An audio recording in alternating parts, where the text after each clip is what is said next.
Hi, my merry band of Vikings. Welcome to another episode of Merry Games with You. In today's episode, we will discuss how to fight Yagluth in as safe a way as possible. Yagluth is a lot more difficult than Moder. I believe in using your terrain or environment to your benefit, whether it is fighting a boss or building a base. I will show you how to use the available terrain or to modify the terrain either with a pickaxe or a hoe to make the fight easier. Since we can do this in Valheim, we should make use of it to fight the bosses as well. In real-life battles, generals and commanders of armies did this. We should do the same.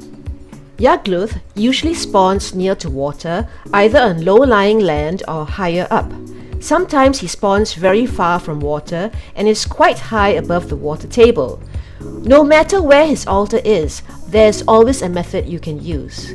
Take note of your surroundings and decide what kind of fight is best. I will show you how to fight Yagluth whether you are near to water or far from it. I will also show how you could use the environments of other biomes to fight Yagluth as well. It is fun to try various methods to defeat Yagluth. Maybe you can come up with some new ideas. If you do have some, please share in the comment section below. I'd love to hear them. We will also discuss Yagluth's stats and abilities and how to recognize his attacks. Just for some kicks, I'll spawn in some pets to show how they could be used in a fight with Yagluth towards the end. I hope the video will give you some new ideas about how to fight Yagluth, and if not, I hope it entertains you at least. Yagluth is scary looking. He looks like the top half of a skeleton of an ancient giant fooling that drags itself around on his two arms. He has a crown on his skull and a pink glow about him. He is a bit slow to move, but most of his attacks can reach you from a distance if he has already seen you when you were within range. In order to find him, you need to find a plains biome and locate a Stonehenge. On the map, I have drawn two rings. The plains biome can be found in the second ring out from the stones. That is, you have the starter island, which is usually a meadows with maybe a black forest. Then you have the first ring, which is the one in blue. Here are the islands around the starter, which usually comprise of more black forest, meadows and mountain biomes, and maybe a small swamp. In the yellow second ring, you will find more swamps and the first plains with more meadows, mountains and black forest. This second ring will be quite far away, and you will need to sail a carve or longboat to find your first plains biome. When you arrive at your first plains, you can find the location of its altar by locating a Stonehenge, which could either be a huge ring of stones or just a simple stone pillar or two. There will usually be a Vegvizier stone there, though that is not always the case. Some players have said that it was very hard to find. So far, I have not encountered that problem. It probably depends on your world seed. Sometimes, fooling berserkers spawn at the Stonehenge, or maybe locks may congregate there. So do be careful when you try to view the Vegvizier stone to locate the altar. Once you locate the altar, you can summon him by putting 5 fooling totems onto the altar. The fooling totems can be found in some fooling villages and in tower-like structures that foolings occupy. The totems are sometimes dropped by fooling berserkers when they are killed. Yagluth has an astounding 10,000 HP. He has an environmental aura that forces darkness and removes rain. Yagluth is also resistant to fire, very resistant to pierce and wet, and immune to poison and stagger. The fandom wiki says the wet effect will only affect Yagluth if he is totally submerged. That leaves us with frost, spirit and slash damage to get the best results. He has 3 abilities: Nova, Fire Breath and Meteors. I spawned Yagluth at the stones behind some pillars to give you a clearer look at how he uses his abilities. Nova happens when Yagluth sticks his right arm into the air, which then glows blue before smashing into the ground, creating a smallish spherical blue cloud that will burn you. It seems similar to an area of effect damage, but you can actually see the cloud and get out of it. Anyone caught in it will take 65 fire and 65 lightning damage. Blue fire will remain in the area for a short time, dealing 100 fire damage if you do not get out of it. Fire breath is when he pulls his head back and breathes out a beam of fire that slowly rotates to follow the player if he runs away. This deals several hits of 40 fire and 20 lightning damage. You can avoid it by strafing or sprinting, but stamina may be a problem, so keep an eye on that. Yagluth also pulls his head back to growl or roar. When he does this, you might confuse it with the fire breath, but he pulls his head back a little bit further and looks up into the sky to give a loud growl instead. You could learn to tell the difference. Both Nova and Fire Breath are easily avoidable if you are quick on your feet and quick to recognize his moves. His most dangerous ability is Meteors. When Yagluth raises a glowing red left fist, that is the sign to get to cover. Burning stones will fall from the sky and create small explosions on the ground around you, dealing 40 blunt and 120 fire damage. The falling stones do follow the player's movements. You have to get behind the tallest pillar you can find, preferably the ones that already exist there. Or you could raise a dirt pillar. Dirt pillars will not be damaged, but they will have to be the tallest you can make, and the meteors might still hit you. The meteors fall from the sky at an angle from behind Yagluth. You could sprint or strafe to get out of the way, or hide behind the pillars at the altar. If you have not dug a hole, dirt pillars are better used to hide behind so that Yagluth can't see you. Raise several dirt pillars to prevent it coming out to you and to hide from view. If he can't see you, he won't use any of his attacks. Very often, if you can only see one of his eyes, it means he can't really see you. You could use this to sneak closer to hide behind a pillar that is near to Yagluth, or to shoot at it without fear of repercussion. When you summon Yagluth, he will spawn at any point in a circle around the altar's edge, and sometimes on top of the altar itself. Usually he will be able to crawl off the altar if this happens, but it is possible he could get stuck on the altar. This might happen if you have dug under the altar or around it and modified the terrain. Some players like to build a secure base under the altar, and this can work, but this could potentially trap Yagluth on top of the altar. If this happens, you can shoot at Yagluth from a distance, but getting to your base under the altar might become a problem. I recommend making your resting, repair, and portal area away from the altar instead, and keeping Yagluth confined in a smaller area near to the altar. Besides that, I did some tests and discovered that if you are about 25 meters away from Yagluth, he will not attack you if he cannot move closer. He may still use Fire Breath, but that is easily avoidable. So, you can safely shoot arrows from at least this distance if he has not already seen you. If he has seen you while you are running away from the altar, he will be able to attack you even if you are more than 25 meters away. However, after that, he is likely to have forgotten about it, and you can start to shoot at him safely. Okay, let's take a look at how to fight Yagluth at a spot where water is not available. You could trap Yagluth in an area and then shoot at him from afar. You could use the hoe to raise dirt pillars to trap him within the area he is likely to spawn. This will save you from being continually chased by Yagluth, and you only have to dodge the attacks if you go in closer. Since he has resistance to fire, pierce, and poison, that means you can only use frost or silver arrows. And to pack a greater punch, you should use the root set. But be very careful not to be hit by his attack, and consume barley wine as well, as the root set is weak to fire damage. If you can get above him, that might be helpful as well, especially if he cannot get nearer to you.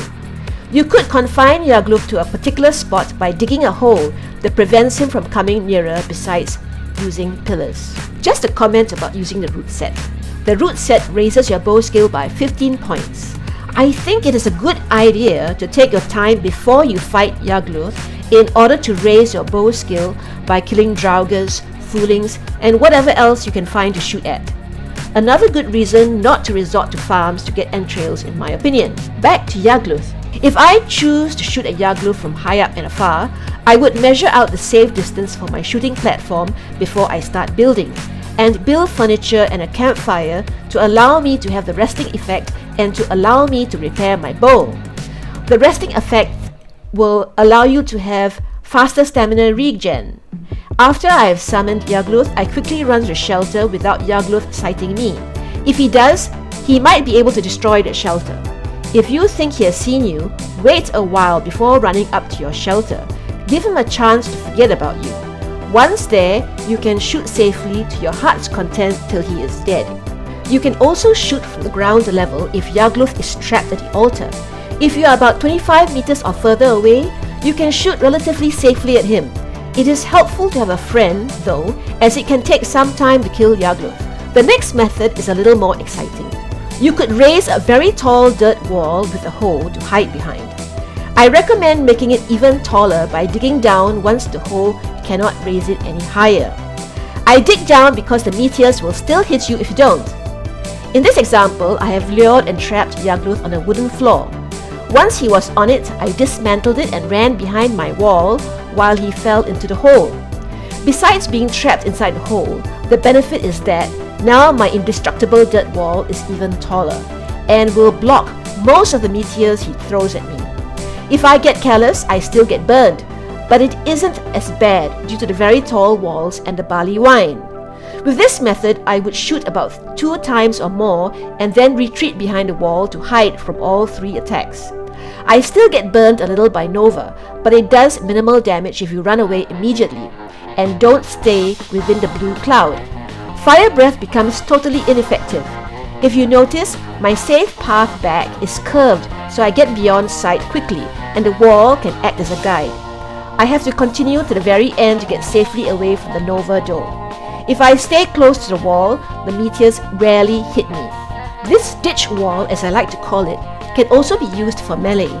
This time, I have dug out another area to house a portal, a campfire, a bed, and a few items of furniture, a workbench and forge, with requisite upgrades to repair my armor and silver sword and to give me the rested effect.